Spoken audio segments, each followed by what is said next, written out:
Alumnos.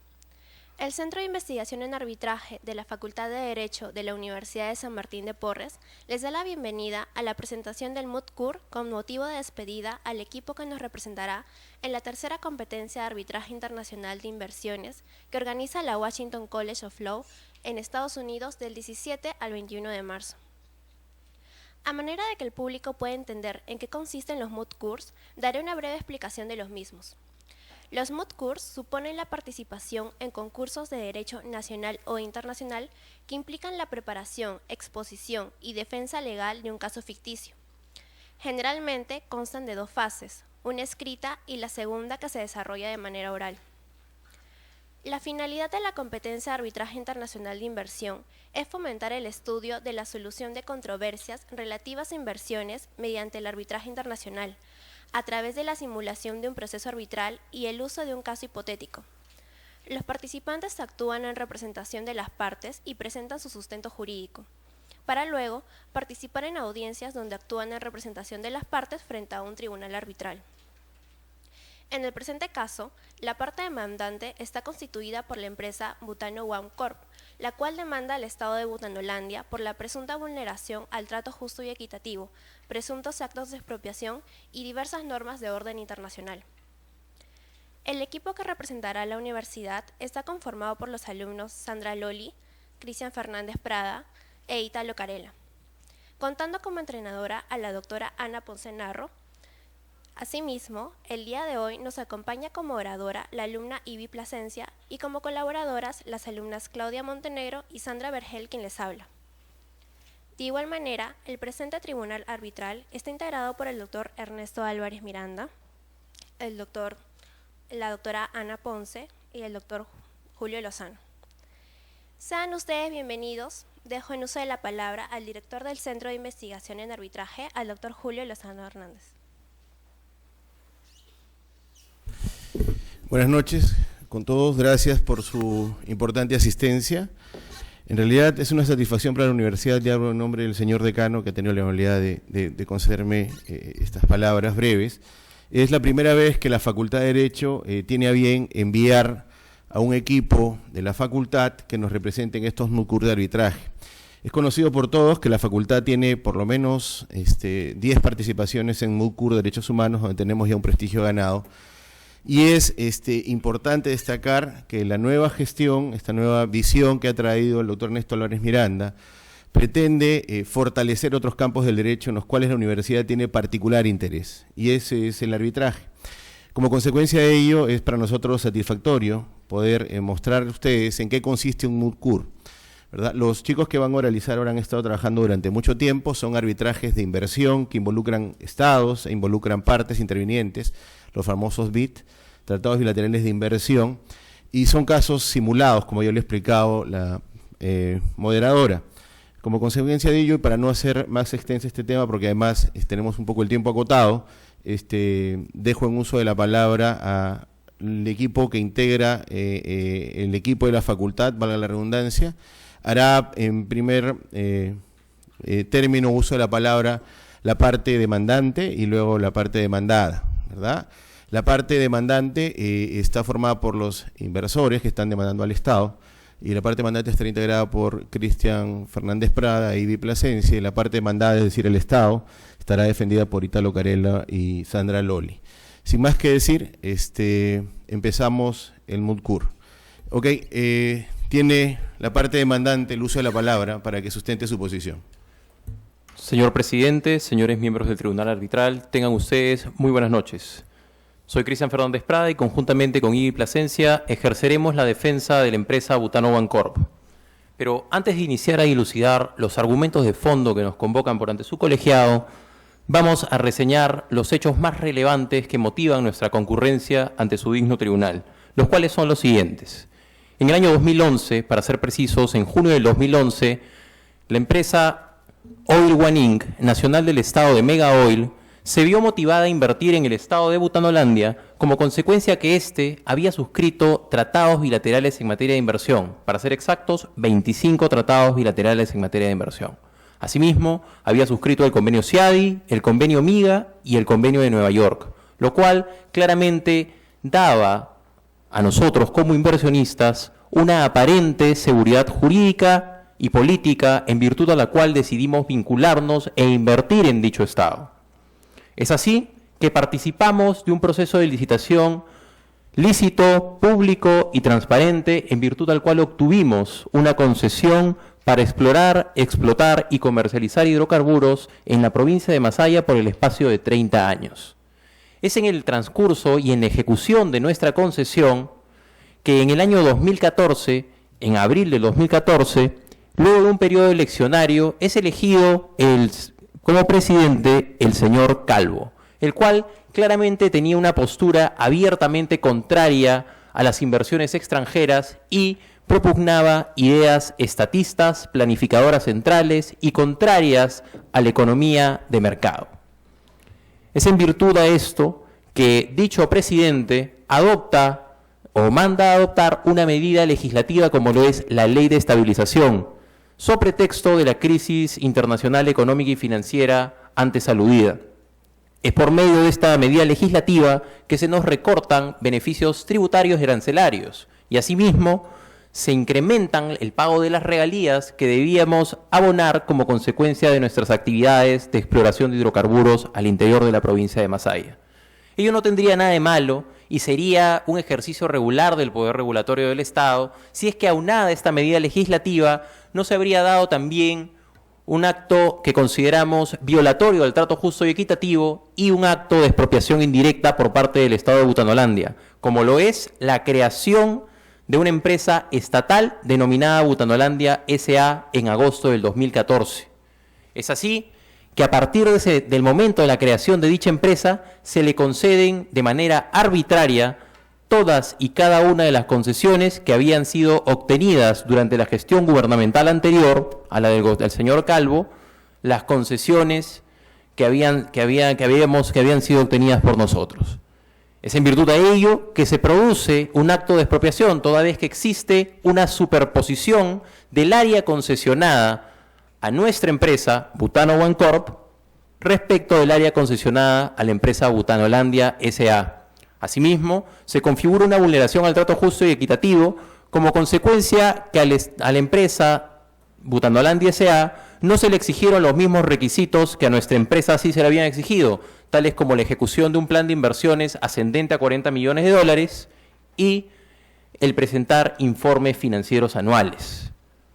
Asimismo, debemos señalar que el Ministerio de Minas, motivado por las disposiciones del presidente, del señor Calvo, se abocó a adquirir las concesiones que habían sido otorgadas de manera lícita y pública y transparente, hecho al cual nos opusimos, y es por ese motivo que el Estado de Butanolandia entabla como represalia un proceso penal en contra del gerente director de Butano One Corp, en virtud al cual se expide una sentencia emitida por un órgano jurisdiccional sojuzgado al el Poder Ejecutivo, que vulnera claramente un principio internacional, como lo es el principio de la pluralidad de instancia, que un Estado que se jacta de ser parte de la Organización de Estados Americanos, como lo es el Estado de Butanolandia, debe observar.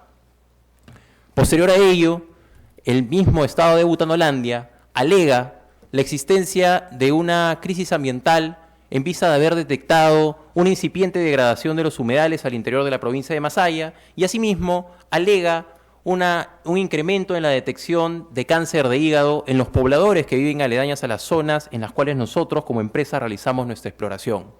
Debemos decir desde ya que esos hechos no han sido acreditados y constituyen meras elucubraciones de la parte contraria con la finalidad de desconocer nuestra inversión. Asimismo, es en marzo del 2015 que el Estado de Butanolandia, en un acto claramente contrario a nuestros derechos como inversionistas protegidos por el Acuerdo de Protección y Promoción Recíproca de Inversiones suscrito con el Estado de Butanolandia, nos ordenan que de inmediato depongamos nuestras actividades y retiremos la maquinaria que habíamos importado y por la cual habíamos pagado aranceles ascendentes a 25.3 millones de dólares. Es así, señores miembros del Tribunal Arbitral, que procederé, en primer lugar, a determinar los puntos por los cuales ustedes son competentes para conocer, tramitar y laudar la presente causa. Y, por tanto, cualquier excepción destinada a restarles jurisdicción debe ser desestimada. Respecto a la excepción en razón de la materia formulada por la parte contraria, debemos señalar que ésta pretende atribuirnos la existencia de actos ilícitos al momento de haber obtenido la concesión para la exploración y explotación de hidrocarburos. Actos ilícitos que señalan, se han acreditado y han sido sentenciados por un órgano jurisdiccional en donde se determinó que existía un acto de corrupción por parte del gerente director de Butano Bancorp. Sobre el particular debemos señalar, tal y como ya se ha mencionado, dicha sentencia fue expedida en instancia única, con lo cual se vulnera claramente el principio de pluralidad de instancia, el debido proceso y la tutela jurisdiccional efectiva, más aún si se trata de un órgano jurisdiccional sojuzgado al Poder del Ejecutivo y por consiguiente a la tendencia estatista propugnada por el presidente, el señor Calvo.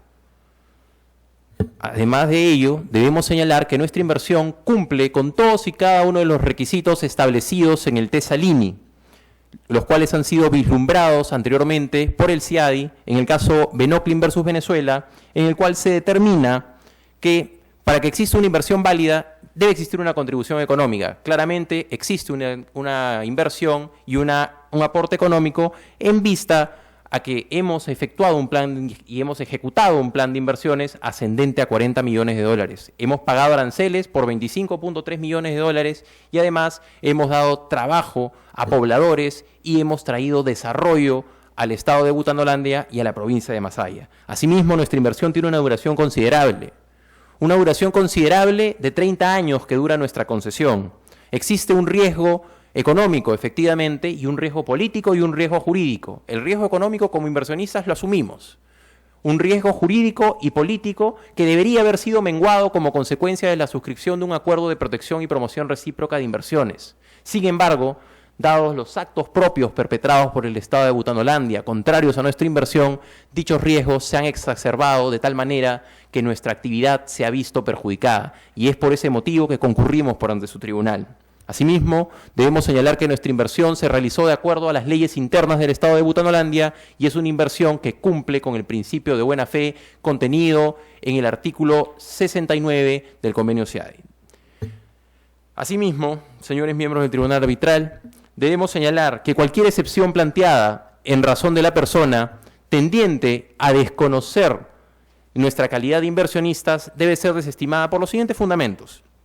La parte contraria alega que al haber constituido la empresa Butano Bancorp al interior del estado de Butanolandia y encontrarse esta empresa sometida a control extranjero a través de la empresa Offshore Exploration Nacional de las Islas Paraíso, no seríamos calificados como inversionistas. Debemos decir que eso es falso. ¿Por qué? Porque de conformidad al artículo 25, inciso 2, literal B del convenio CIADI, se establece claramente que se considerará inversionista también a las personas jurídicas o empresas constituidas en el estado receptor, en este caso el estado de Butanolandia, sometidas a control extranjero. Pero vayamos a graficar el hecho. La empresa Oil One Inc. es la empresa matriz constituida en el estado de Mega Oil por exigencia del contrato de concesión que nos fue otorgado a nosotros. Se dispuso que debía constituir una empresa en el estado de receptor, denominada Butano Bancorp. Esta empresa se encuentra controlada por una empresa extranjera denominada Offshore Exploration. Como consecuencia de ello, claramente encuadra en dicho artículo que nos reconoce como inversionistas. Por consiguiente, al ser inversionistas de conformidad con el convenio CIADI, de modo alguno podría considerarse que no somos inversionistas y mucho menos que no se nos aplica el acuerdo de protección y promoción recíproca suscrito con el Estado de Butanolandia. Asimismo, debemos señalar que somos inversionistas de conformidad también al acuerdo suscrito con el Estado de Butanolandia, el cual nos reconoce como tales y se encuentra plenamente vigente. Por consiguiente, debemos traer a colación también el caso Soavi versus Senegal, en donde a través del levantamiento del velo societario se determina con suficiencia la nacionalidad del inversionista. Es así que se debe estar a dos conceptos, el concepto de control intermedio y el concepto de control efectivo. El control efectivo recae sobre Offshore Exploration, quien es que realiza el control de la empresa Butano One Corp. Y el control intermedio recae sobre la empresa Oil One Inc., nacional del estado de Mega Oil, al ser esta empresa la única y exclusiva inversionista y ostentar el 100% del accionariado, tanto de la empresa Butano One Corp como de la empresa Offshore Exploration. Por consiguiente, somos inversionistas tutelados por el Acuerdo de Protección y Promoción Recíproca de Inversiones. Asimismo, respecto a cualquier excepción en razón del tiempo que quiera interponer la parte contraria del Estado de Butanolandia, debemos señalar que el Estado alega que al haber denunciado el convenio CIADI el 31 de diciembre del 2014, ya no tendría su tribunal jurisdicción para conocer, tramitar y laudar la presente causa. Ello no es así, en vista que el artículo 72 del convenio CIADI es claro en señalar que la denuncia de un convenio CIADI surte efectos 6 meses después de que ésta es planteada. Por consiguiente, para graficarlo, si esta denuncia fue presentada el 31 de diciembre de 2014, los efectos se producen recién 6 meses después, el 1 de julio del 2015. Al haber presentado nosotros el 29 de junio del 2015, es decir, antes de que surte efectos la denuncia, nuestra solicitud para someternos a arbitraje, claramente su tribunal tiene jurisdicción para conocer, tramitar y laudar la presente causa. Por si fuera poco lo antes señalado, señores miembros del Tribunal Arbitral, es importante traer a colación lo señalado en el Acuerdo de Protección y Promoción Recíproca de Inversiones, específicamente el artículo 9, en el cual el Estado de Butanolandia hace una oferta de sometimiento a la jurisdicción del CIADI, el cual se halla plenamente vigente y no ha sido materia de renuncia o de denuncia alguno. Por consiguiente, por ese motivo también su tribunal es el llamado a conocer esta causa. Asimismo, pretendería la parte contraria alegar que en virtud al reglamento, al artículo 6, inciso 2 del reglamento del convenio CIADI, la fecha que se debe tomar en cuenta para determinar si un tribunal es competente o no es la fecha de registro de la solicitud de arbitraje y no la solicitud en sí misma. Debemos señalar y traer a colación lo resuelto en el caso Benoclin versus Venezuela, en el cual se determinó con claridad que la fecha que debe ser tomada en cuenta para determinar la competencia del tribunal no es la fecha de registro de la solicitud, sino la fecha en que se presentó la solicitud, puesto que el registro de la solicitud depende única y exclusivamente del secretario del Tribunal Arbitral y no del inversionista que interpuso en tiempo hábil la solicitud de arbitraje. Es por estos motivos, señores miembros del Tribunal Arbitral, que les solicitamos se declaren competentes para conocer la presente causa y desestimen todas y cada una de las excepciones formuladas por la parte contraria. Asimismo, el Estado de Butanolandia ha formulado una recusación en contra del árbitro designado por nuestra parte, alegando una supuesta apariencia de imparcialidad. Y esa supuesta apariencia de imparcialidad viene dada supuestamente, puesto el árbitro designado por nuestra parte, el estudio para el cual trabaja se habría fusionado con un estudio internacional. Sobre el particular debemos señalar que no se ha acreditado motivo alguno por el cual deba ser recusado, y es más, debemos traer a colación lo resuelto en el caso Vivendi versus Argentina, en donde solo en base a circunstancias efectivamente determinadas se puede recusar a un árbitro, puesto que la mera alegación de una existencia de imparcialidad no puede ser óbice para recusar a un miembro de un colegiado, puesto que, de ser así, simplemente bastaría que aleguemos una existencia de imparcialidad para que el árbitro tenga que abstenerse de conocer una causa. Por tal motivo, también solicitamos su tribunal declare infundada la recusación que ha sido planteada en contra del árbitro designado por nuestra parte. Asimismo, respecto a la alegación de la vulneración del trato justo y equitativo, debemos señalar, señores miembros del Tribunal Arbitral, que claramente se ha visto configurada la vulneración al trato justo y equitativo como consecuencia que el Estado de Butanolandia, al crear la empresa Butanolandia S.A., incurre en un acto diferenciador que no tiene razón de ser ni tampoco tiene una motivación, que es el no exigirle los mismos requisitos a dicha empresa estatal respecto a nuestra empresa. A nuestra empresa se nos exigió un plan de inversiones ascendente a 40 millones de dólares, el cual en la actualidad se encuentra en plena ejecución. Asimismo, presentar informes financieros anuales. A la empresa estatal no se le exigió ello y claramente se ha vulnerado el artículo 2, inciso 2 del tratado bilateral suscrito con el Estado de Butanolandia. Un tratado que debe observar un Estado que se precia de ser un Estado de jure, un Estado de derecho. Y claramente ha contravenido de mala fe dichas obligaciones que ha contraído internacionalmente, con lo cual se ha acreditado además la vulneración al trato justo y equitativo. A continuación, dejo el uso de la palabra a Ivy Plasencia, quien dará cuenta de la existencia de un acto de expropiación indirecta perpetrado por el Estado de Butanolandia en contra de nuestra inversión.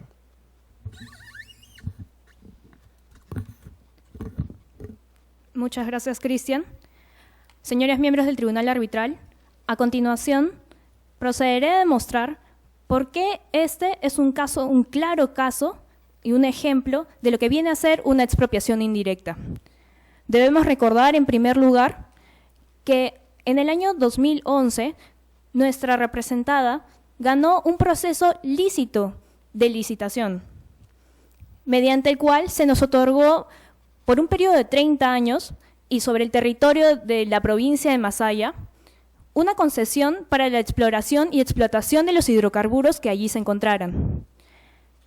Los contratos de concesión, los contratos administrativos de concesión, lo que permiten es otorgar una exclusividad a las empresas para poder ejercitar los beneficios económicos que éste den. El Estado le concede tal beneficio a una empresa determinada porque creen que cumplen con ciertos beneficios, porque se cumple con ciertos requisitos. Al crearse Butanolandia S.A., lo que sucede es que vulneran todo tipo de beneficios y retribuciones que nosotros podríamos haber tenido proyectados en un futuro. Toda vez que, como dije, un contrato de concesión lo que busca es una exclusividad y la creación de Butanolandia S.A. no lo permite. Lo que se da es una superposición del área de concesión, toda vez que Butanolandia S.A. también ejercita la misma actividad económica en el mismo territorio y por el mismo periodo en la provincia de Masaya. Debemos recordar lo que dice el laudo de Lauder versus República Checa, en el que se dice que la expropiación indirecta es una medida que no implica una desposesión evidente, sino neutraliza el disfrute de la propiedad en una forma efectiva. ¿Qué es lo que sucede en nuestro caso? Asimismo, en RCC versus Marruecos, se debe entender por medidas equivalentes a una expropiación indirecta todas aquellas que tienen como efecto la disminución o eliminación de los beneficios legítimos derivados de los derechos reconocidos, de forma tal que la propiedad sobre los mismos se torne ineficaz. Obviamente, con la creación de Butanolandia S.A. y con la procedente negativa a los permisos y las autorizaciones, se nos ha quitado toda proyección que tendríamos, todo beneficio legítimo derivado de la concesión que habíamos ganado en un inicio. Señores miembros del tribunal, debemos recordar también que ha sido ya desde hace muchos años, a partir de los años 50, se comenzó a suscribir distintos instrumentos internacionales para poder proteger estos mismos. Toda vez que los estados decidieron comenzar a suscribir acuerdos para proteger la propiedad privada, porque habían países que se habían estado tornando nacionalistas y que habían estado intentando nacionalizar las empresas privadas. Entonces, es ya desde hace muchos años una corriente el poder proteger a la inversión extranjera de estas mismas circunstancias en las que nos vemos afectados en estos momentos, a una nacionalización. Es por estos hechos que ustedes, señores miembros del tribunal, deben declarar, consideramos que deben declarar que ha habido una expropiación indirecta de la propiedad de la propiedad y la concesión que nosotros ejercemos. Sí. Es en virtud a los argumentos ya señalados que, habiendo advertido el malintencionado actuar por parte del Estado de Butanolandia, contrario a la buena fe, en virtud a la cual deben ser interpretados los tratados bilaterales en materia de inversión, y que habrían contrariado la ratio essendi de la suscripción de un acuerdo de protección y promoción recíproca de inversiones, como lo es el promover y proteger las inversiones, que solicitamos en primer lugar se declaren competentes para conocer, tramitar y laudar la presente causa. Asimismo, se sirvan declarar infundada la recusación, se sirvan declarar asimismo la existencia de una violación al trato justo y equitativo, así como también un acto de expropiación indirecta por el cual se nos debe indemnizar con la suma de 90 millones de dólares, los cuales se componen de los siguientes conceptos: 40 millones de dólares en razón al plan de inversiones ejecutado al interior de la provincia de Masaya, 25.3 millones de dólares como consecuencia del pago de aranceles que hemos efectuado para importar maquinarias destinadas a la realización de nuestras actividades de exploración de hidrocarburos, y asimismo 24.7 millones de dólares como consecuencia de las expectativas que han sido defraudadas por parte de actos de conspiración del Estado de Butanolandia en nuestra contra para desconocer nuestra inversión, alegando una supuesta crisis financiera y económica, así como también la existencia de daños medioambientales que son desde ya inexistentes. Muchas gracias, señores miembros del tribunal. Gracias, señor. Tiene la parte demandada la oportunidad de alegar en contrario. Muchas gracias, miembros del Tribunal Arbitral. Yo les agradecería que, como han tenido la misma oportunidad para explicar con mucho mayor tiempo a la posición de la empresa, también lo sean para la posición del Estado. Nuestra exposición se divide en tres posiciones básicamente. La primera, vamos a explicar nuestra posición sobre la recusación del árbitro Pedro Pérez. En segundo lugar, vamos a comentar sobre la excepción en jurisdicción en relación tanto a la persona como a la materia que hemos establecido ya en las memoriales de demanda por escrito. Y por último, vamos a comentar sobre los temas de fondo materia del presente caso. En primer lugar, y es algo que es importante señalar, es que han habido de todas formas algunos hechos que han sido omitidos, tal vez de forma agrede, por la parte demandante en la explicación del caso. En julio del 2011, esto es 3 meses antes de que se le otorgue la concesión en el yacimiento yacífero de Masaya, la empresa Wolwan Inc. organizó una cena, y en esta cena hubo una premiación al presidente de la Asociación Nacional de Hidrocarburos con un viaje todo pagado para que pueda hacer algún tipo de viaje.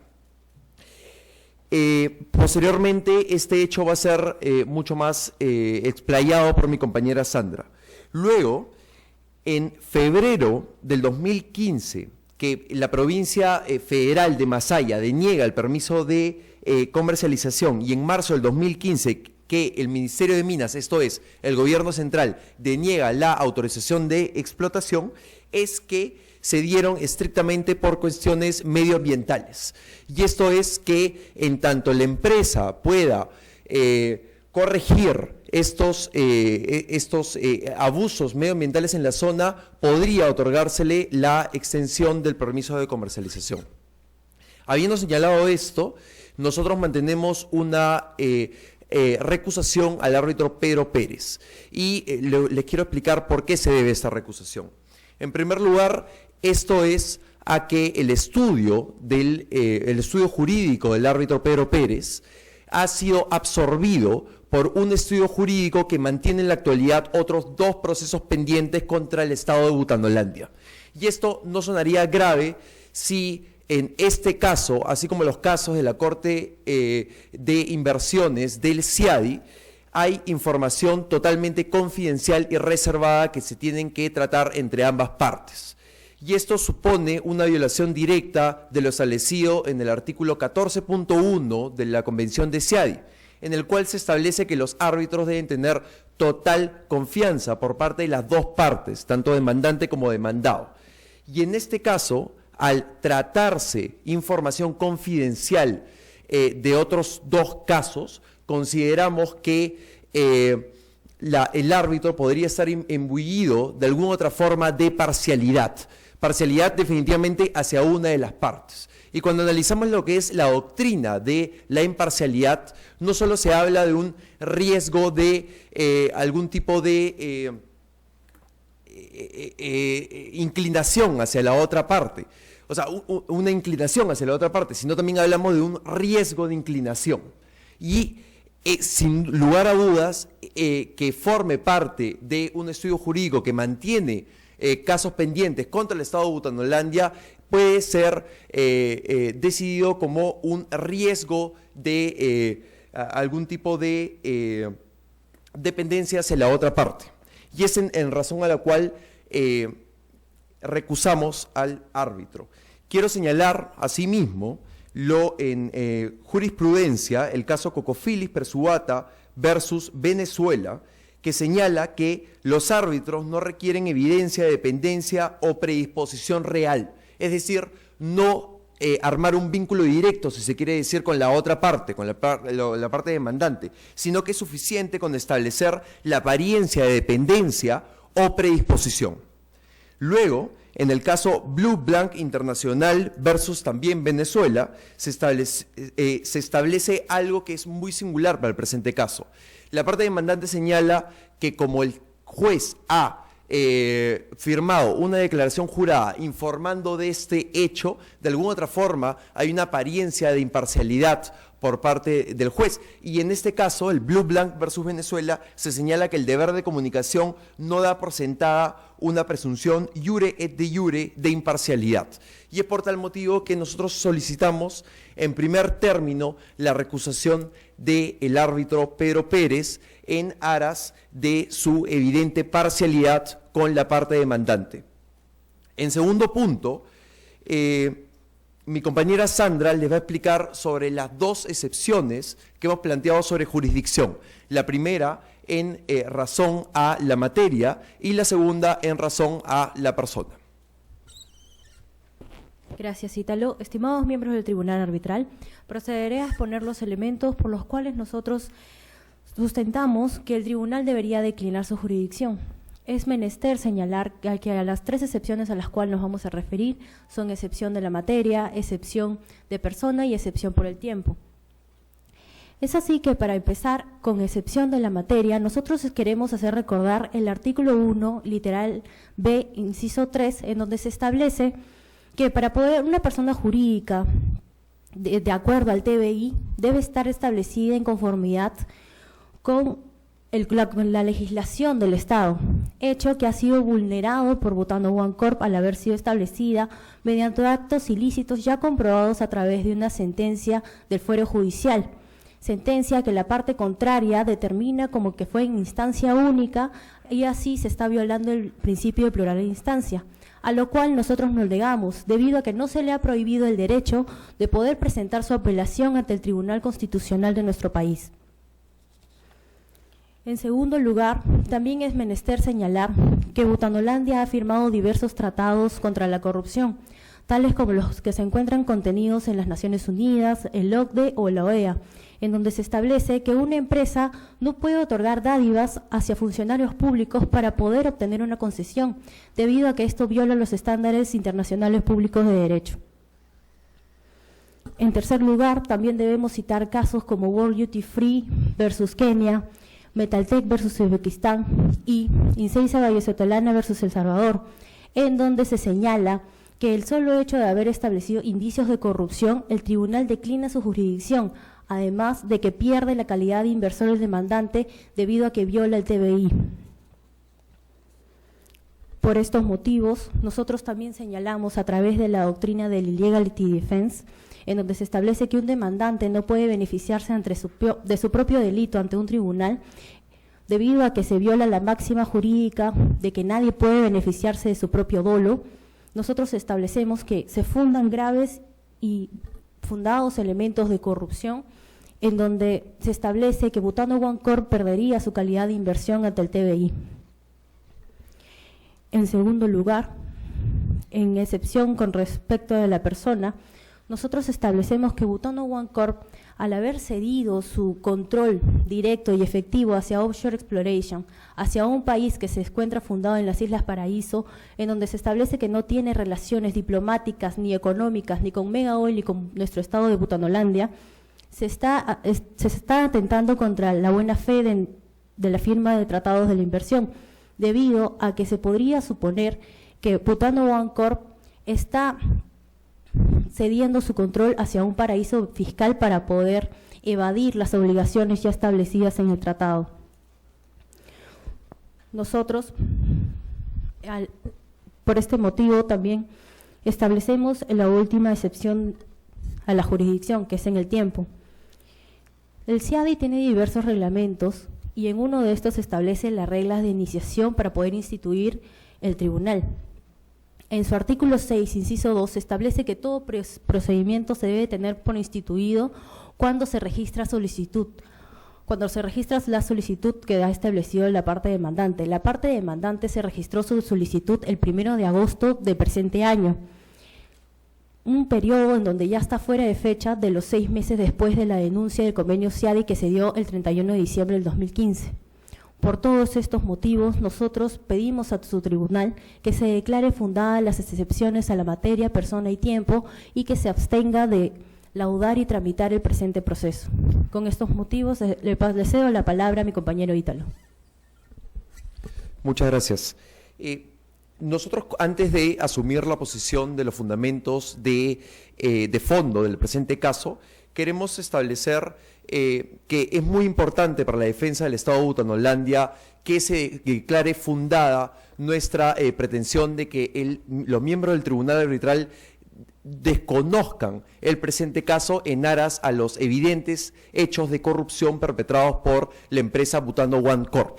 Y esto es debido a que simplemente cuando los miembros del Tribunal Arbitral asumen una posición desde el derecho internacional, establecen también el contenido del derecho internacional en lo que es las distintas convenciones en lucha contra la corrupción que se han firmado. Estoy hablando a nivel de Naciones Unidas, estoy hablando también a nivel de OEA y también a nivel de OCDE.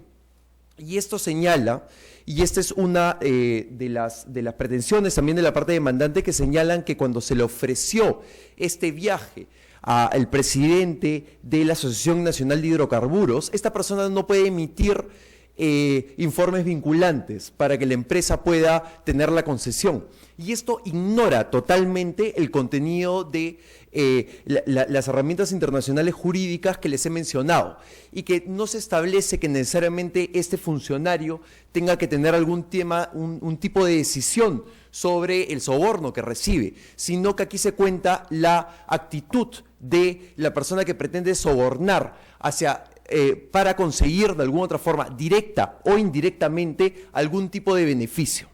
Y si bien esta persona no puede constituir informes vinculantes para otorgarle la concesión a la empresa, sin lugar a dudas, el hecho de la persona de Butano One Corp que haya intentado sobornar o sobornado efectivamente a esta autoridad denota el incumplimiento y la estipulación, sin lugar a dudas, de la corrupción según los instrumentos legales internacionales mencionados. Asimismo, es importante establecer que existe una sentencia en los órganos jurisdiccionales nacionales de Butanolandia, en el cual establecen que, sin lugar a dudas, ha habido hechos de corrupción. Y esto debe ser meritorio para los miembros del tribunal para abstenerse de conocer la presente causa y seguir con lo establecido en los casos, como bien ha señalado mi compañera, de World Duty Free versus Kenia y Metaltech versus Uzbekistán, en el cual el Tribunal Arbitral desconoció su competencia ante los evidentes casos de corrupción que había por la parte del inversionista privado. Habiendo dicho eso, y si mis argumentos no parecen convencer a los miembros del Tribunal Arbitral, es importante señalar que todos los hechos del Estado de Butanolandia se han enmarcado en defensa, en primer lugar, de las facultades que tiene como Estado policía reconocido por la doctrina, y también en lo que es la defensa de lo que es el medio ambiente. Y aquí hay dos hechos que son muy importantes para conocer. En primer lugar, que a raíz de la negación de la extensión de los permisos, tanto de exploración como de comercialización, uno por parte de la autoridad federal, que es la autoridad de Masaya, que tiene un rango de federal, tiene un rango de autonomía, y luego la denegación del permiso por parte del Ministerio de Energía y Minas, posterior a ello es que el gobierno de Butanolandia le exigió a la empresa que detenga de manera inmediata sus actividades en la zona y que entregue, de alguna otra forma, deje de trabajar en la zona por el grave impacto ambiental que se había demostrado y que las dos resoluciones lo mencionan. Y en tal sentido, nosotros aplicamos a lo establecido por el artículo 25 del proyecto de artículos sobre responsabilidad de los estados establecido por Naciones Unidas, en el cual señalan la posibilidad de que los estados se eximan de responsabilidad frente a terceros por la invocación de un interés esencial que ponga en peligro la propia existencia del Estado.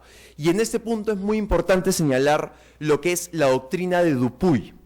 Dupuy, en su famoso libro del Estado de Necesidad Ecológica, señala la posibilidad de que el medio ambiente sea invocado como un interés esencial de los estados para justamente la invocación del estado de necesidad.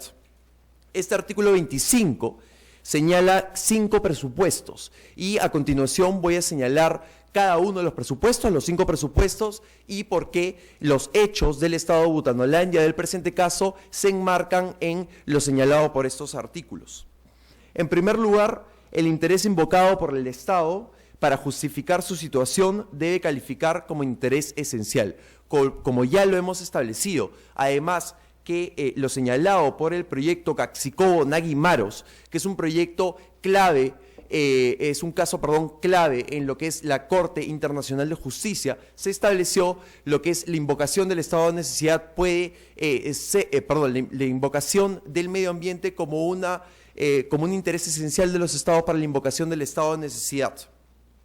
En segundo lugar, dicho interés debe encontrarse amenazado de un modo grave e inminente. Y aquí es preciso señalar lo que es la implicación del caso Metalnex versus Estados Unidos, en el cual se establece lo que es la aplicación del principio precautorio. Este principio precautorio es esencial para lo que es la doctrina del medio ambiente y en general el derecho medioambiental, y en el cual establece que incluso si existe algún tipo de incertidumbre científica de tal hecho o ocurrencia que dañe el medio ambiente, el Estado está en la obligación de actuar previniendo este hecho, debido a que las consecuencias podrían ser totalmente nefastas, no solo para el futuro de la comunidad, sino que los daños externos podrían incluso no medirse. Y esto es totalmente comprobado por los casos de daños ambientales que han existido.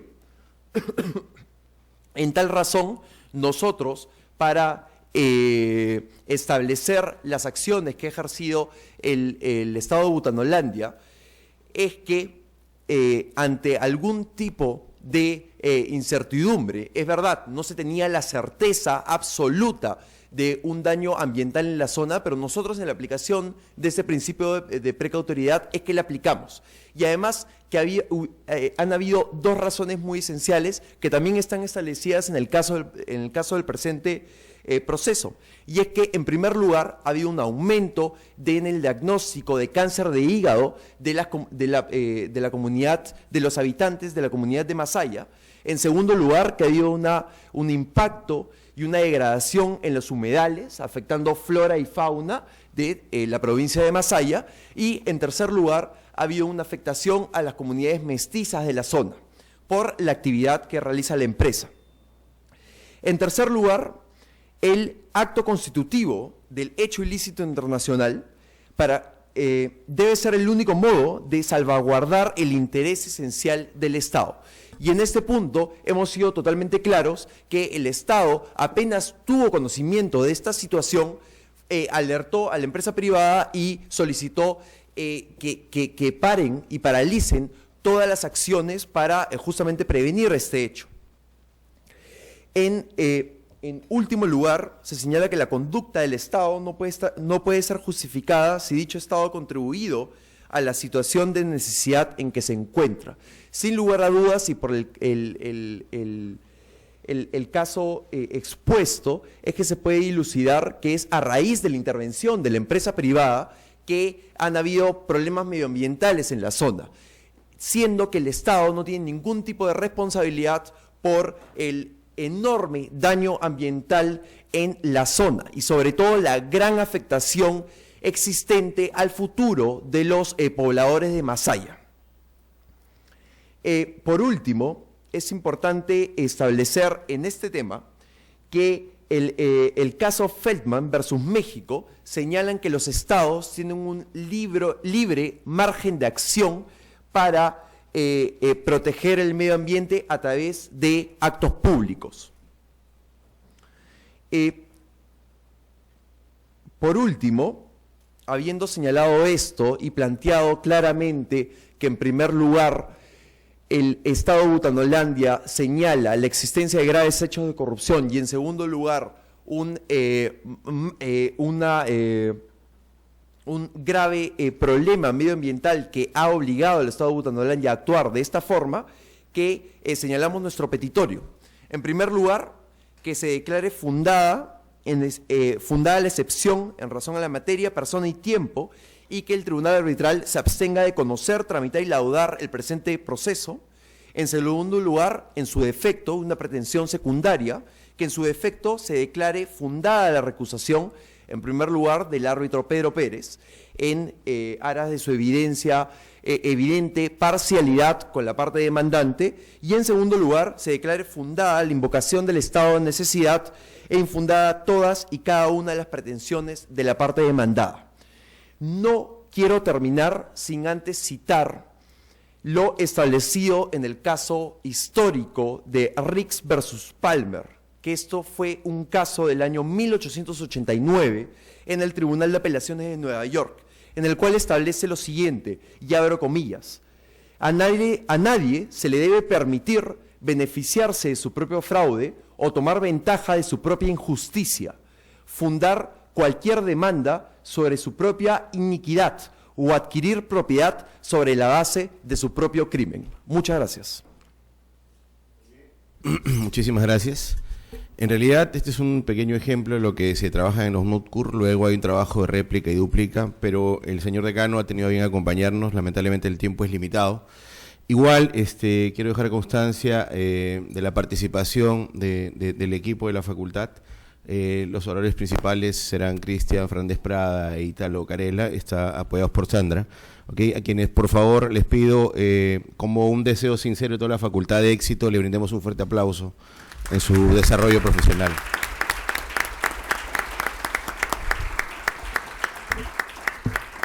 Para terminar el día de hoy, quiero que tengan a bien que el Centro de Investigación ha hecho valga la redundancia, una investigación de más de 25 laudos internacionales. Cada caso que se cita son casos de la vida real. Es un centro de arreglo de diferencias a nivel internacional de inversiones, con sede en Washington, ¿verdad? En donde se tratan los casos más importantes, por ejemplo, Luchetti versus Perú y demás, ¿verdad? Casos con trascendencia importante. Y en realidad es un trabajo esforzado, ¿no? Hay sesiones por laudo y vienen trabajando estos chicos durante más de 6 meses, lo cual, bajo la dirección de la doctora Ana Ponce, quien ha estado entrenando este equipo, así que quienes estén interesados en imbuirse de este esfuerzo trascendente, importante, porque creo que el derecho finalmente es un derecho globalizado y debemos entenderlo en esa perspectiva, ¿verdad? La visión que tiene el señor decano no es quedarnos en los límites del país, sino justamente trascender de ello. Ya lo hemos hecho en derechos humanos, esperamos sinceramente que lo podamos hacer en arbitraje. Para finalizar y agradeciendo el tema, el señor decano quiere brindarnos unas palabras finales. Muy bien, ante todo felicitar a Julio Lozano, que es un profesor inquieto, un profesor que no queda contento con el dictado de clase, sino que quiere dejar su impronta, su legado en esta su facultad. Ya como estudiante lo hizo como Tuno. El tiempo lo ha llevado a trabajar como asesor en la PCM, lo ha llevado a hacer su estudio, lo ha llevado a la presidencia de una de las salas más importantes en Indecopi y seguramente lo llevará a mejores y más importantes lugares en el mundo del derecho. Lo importante para ustedes, tanto para aquellos que van a competir este año como para los que van a competir en los siguientes años, es sentirse no solamente espectadores del derecho, no pensar en que van a practicar en el juzgado o en la escribanía o en una notaría, sino sentirse que pueden construir su propio triunfo, su propia vida, su propia leyenda. Y es importante que ustedes puedan pensar en la adrenalina, en el miedo, en las mariposas del estómago que puedan sentir quienes van a viajar.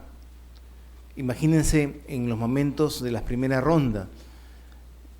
¿Pasaré a la segunda ronda? ¿Pasaremos a la segunda ronda o regresaremos como una selección peruana cualquiera, eliminados en el primer partido?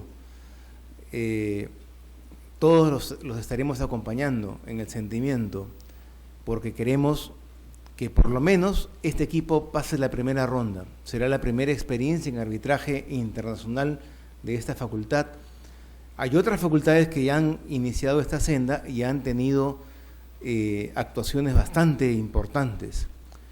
Pero como un sanmartiniano no se siente menos ante nadie, porque construye su futuro con esfuerzo personal, entonces nosotros vamos a seguir esa senda y en algún momento determinado, como hizo la San Martín en Derechos Humanos, le va a ganar al número 1 y se va a posicionar del primer puesto. No dudo, el equipo es de primera, este equipo es bueno, por eso que la universidad en su conjunto ha apostado llevándolos a Washington. Nosotros queremos que esa senda, ese camino, lo continúen más y mejores muchachos. Y, ¿por qué no?, en otras especialidades. Estoy seguro que hay otros MUTs, hay otros concursos internacionales. Necesitamos más profesores inquietos, más alumnos que reten a los profesores, más alumnos que googleen. Si a mí me gusta constitucional, ¿por qué no va una delegación de la facultad a un concurso, a un encuentro de constitucional, de concursal, de societario, de penal? ¿Por qué no? Si nosotros sabemos de que nuestra vida profesional va a ser de competencia, va a ser de lucha, va a ser de adrenalina. Entonces no rehuyamos esas mariposas en el estómago. Al contrario, nos deben acompañar hasta el final de nuestra existencia. Muchas gracias.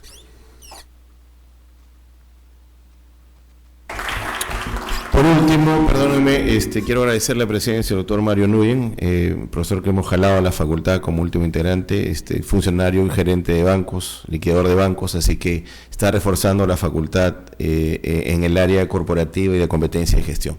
Sin más, agradeciendo su presencia a cada uno de ustedes, muy buenas noches, hasta luego.